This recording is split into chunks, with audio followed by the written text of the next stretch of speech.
dia itu memposting banyak banget warganet yang berkomentar di IG-nya KPI. Mereka serbu minta Lesti diboikot. Why? Ada apa? Ada kesalahan apa nih Lesti sampai kalian serbu IG-nya KPI minta Lesti diboikot? Gini teman-teman semuanya, kita itu memiliki prinsip berbeda-beda. Lesti seperti ini, kalian seperti ini, gue seperti ini, lu seperti ini, dia seperti ini. Semua itu gak bisa disamaratakan, pasti berbeda. Mungkin Lesti memiliki prinsipnya seperti itu, melaporkan lalu mencabut. Nah, kenapa dia harus melapor? Nah, ini Lesti pintar juga nih. Dia melapor itu supaya memberi pelajaran kepada Bila, biar dia bisa menghargai perempuan, biar dia jerah, dia kapok, dan dia memiliki rasa takut untuk melakukan hal yang sama nantinya. Seperti itu guys. Dan buat kalian juga, ayo dong, jangan terlalu mengikuti sampai dalam kehidupan orang. Boleh nge-fan, boleh kalian suka sama artis, tetapi nggak harus kalian juga mengikuti kehidupannya sampai ke dalam sana gitu loh. Karena nggak semua kehidupan artis itu harus menjadi konsumsi publik gitu. Cukup menjadi fans itu menikmati prestasinya, nikmati hiburan yang mereka sajikan gitu loh. Dan gak usah capek-capek kalian tag KPI minta diboikot Lesti, gak usah. Karena gue yakin KPI lebih pintar daripada kalian. Dia tahu mana yang harus dia boikot, mana yang harus dia backlist gitu. Dengan adanya kejadian ini, pasti KPI akan lebih ketat lagi. Mungkin yang tadi yang pengguna narkoba bisa jadi nggak bisa masuk TV lagi. KDRT udah pasti udah nggak boleh masuk TV lagi. Pokoknya hal-hal yang tidak baik ataupun nggak bagus untuk menjadi contoh publik pasti akan nggak boleh masuk TV lagi oleh KPI, yakin. Karena gue yakin semenjak kejadian ini KPI akan lebih ketat lagi, yakin deh. Lihat aja nanti ke depan gitu. Jadi kalian nggak usah ngebahas kenapa yang dulu-dulu nggak gini-gini. Udahlah, gue yakin KPI mulai detik kemarin ada kejadian KDRT dia akan menulis lagi manajemennya lebih keren, akan banyak lagi peraturan yang lebih ketat nantinya gitu. Udahlah guys, nggak usah selalu mikirin kehidupan artis. Doakan yang terbaik, berpikir positif, dan yang pastinya prinsip nggak bisa disamakan. Allah aja maha pemaaf, apalagi kita yang manusia biasa. Kita saling memaafkan aja tuh, kayak hati tuh plong banget gitu loh. Gak usah ada beban-beban di dunia ini, usah ya. Ingat, jangan ada kata-kata sebagai perempuan demi anak. Nah, itu perlu digarisbawahi. Demi anak itu justru kalau kita sayang sama anak, justru kita harus bisa peduli atas mental anak kita. Betul.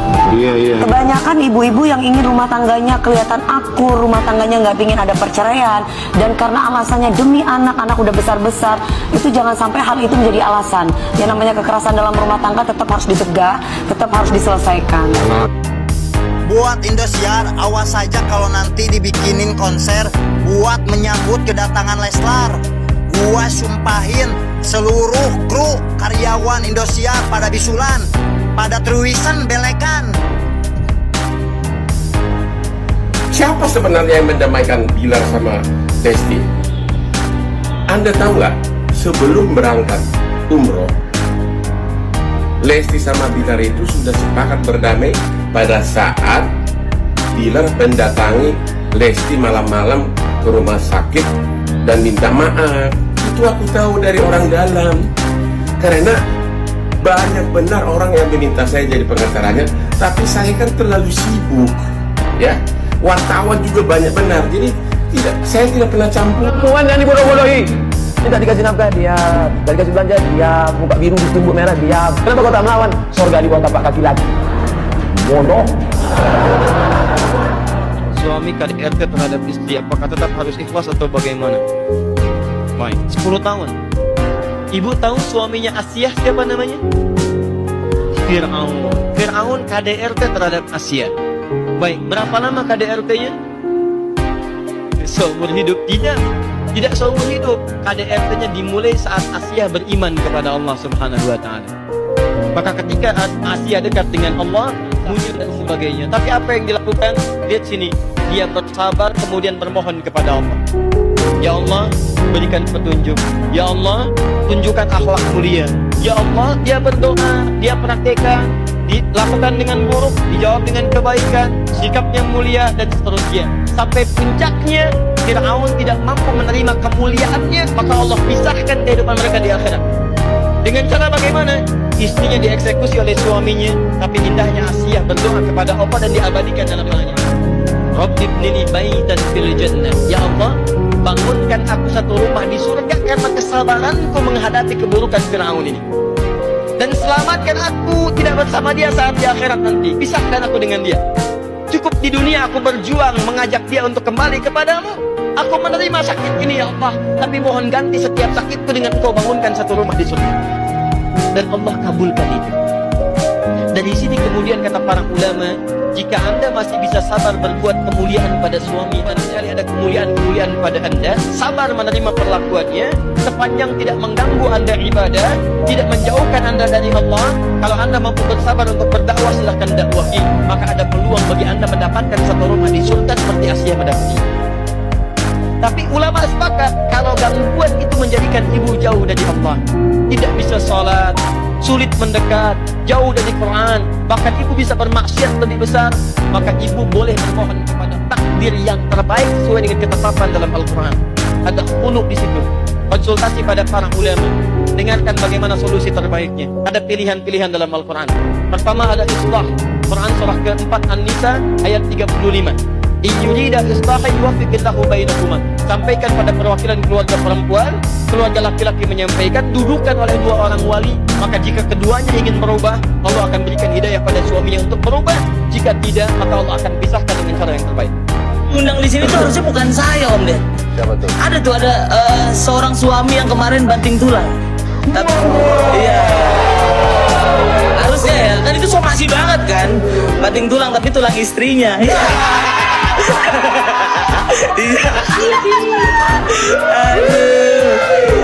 Untuk kamu yang di sana yang membanting tulang, hei, itu bukan tugas kamu, itu job desk-nya Undertaker. Masa kamu yang lakuin? Kasian banget ya. Sekarang dia lagi sibuk bikin CV ya. Iya. Karena kan udah ditolak di TV. Iya. Terima gak tuh? CV TV. Oke. Aduh kasihan banget ya. Tadinya dia kerja temenan sama kru-kru, sekarang sama Lina Job Street. Iya. Selalu email-email ya. Aska nggak tahu tuh yang gitu-gitu. Nah, kalian jangan posesifin Kak Kabila ya. Harusnya aku yang posesifin dia, tapi aku percaya sama dia karena dia adalah laki yang baik, aman, soleh, dan dia selalu menghargai pasangannya, menjaga perasaan pasangannya. Oh my god, dia selalu ngasih duit yang banyak untuk kalian. Stop ya, kalian posesifin. Jangan iri, jangan dengki, jangan iri. Nisa Sabian, I love you so much. Banyak gerimis mengundang. Markona pun kesepian. Sama Markona, saya tidak akan pernah saya tidak akan tergoyahkan iman saya dengan kalian ngetek foto-foto masa lalu saya dan masa lalu suami saya. Terserah kalian mau ngomong apa. Jangan pada so tahu ya kalau kalian nggak pada tahu pilihan dan aslinya. Pasca terungkapnya ending dari drama kisruh laporan tindak KDRT yang dilakukan Rizky Bilar kepada sang istri Lesti Kejora, publik seolah dibuat geram dengan keputusan Lesti yang justru mencabut laporannya di Polres Metro Jakarta Selatan pada Jumat 14 Oktober 2022 lalu. Tidak sedikit yang menyayangkan mengapa pedangdut asal Cianjur tersebut memilih untuk memaafkan sosok yang telah berstatus sebagai tersangka kasus KDRT dan tak melanjutkan perkara hukumnya. Keputusan Lesti ini pun langsung membuat geger dan kecewa publik. Sontak saja, banyak orang kini merasa bahwa apa yang dilakukan pasangan Leslar tersebut diduga layaknya seperti settingan belaka dan tak bisa memberikan efek jera bagi para pelaku KDRT ke depannya. Dari hal itu pula, kini muncul desakan kepada Komisi Penyiaran Indonesia atau KPI yang akhirnya juga telah mengeluarkan pernyataan soal pelaku KDRT yang dilarang untuk tampil di televisi. Rupanya, Desakan untuk pemboikotan juga terancam bakal dihadapi Lesti Kejora, seperti halnya yang telah lebih dulu ditujukan pada sosok Rizky Bilar. Hal ini terjadi usai kasus KDRT yang dilakukan Rizky Bilar terhadap istrinya itu mencuat ke publik. Tidak hanya itu, KPI pun enggan pelaku KDRT bisa dengan bebas muncul di layar kaca karena takut memberikan pandangan yang buruk bagi penonton. Terbaru, ibu dari Muhammad Leslar Al-Fatih Bilar ini pun membuat kesal banyak masyarakat tanah air karena sang suami. Karena hal itu, netizen pun langsung menyerbu akun KPI dan meminta untuk ikut memboikot ibu dari Muhammad Leslar Al-Fatih Bilar. Neter menilai jika Lesti dan Bilar merupakan pasangan yang tak bisa memberikan contoh yang baik untuk penontonnya. Boikot Lesti dan Bilar mempermainkan hukum, publik figur yang tidak mendidik, komentar warganet seperti yang dikutip laman Jago Dangdut. Boikot Lesti Kejora, jangan cuma Bilar, kata lainnya. Tolong, jangan ditampilkan lagi Lesti dan Bilar di TV. Hanya bikin gaduh Indonesia dengan drama KDRT. Nggak pantas lagi jadi artis, publik figur yang nggak mencontoh, ujar lainnya. Tolong, Pak, Bu, si Bilar sama si Lesti di blacklist aja dua-duanya, meresahkan, tandas lainnya. Bagaimana menurut pendapat Anda?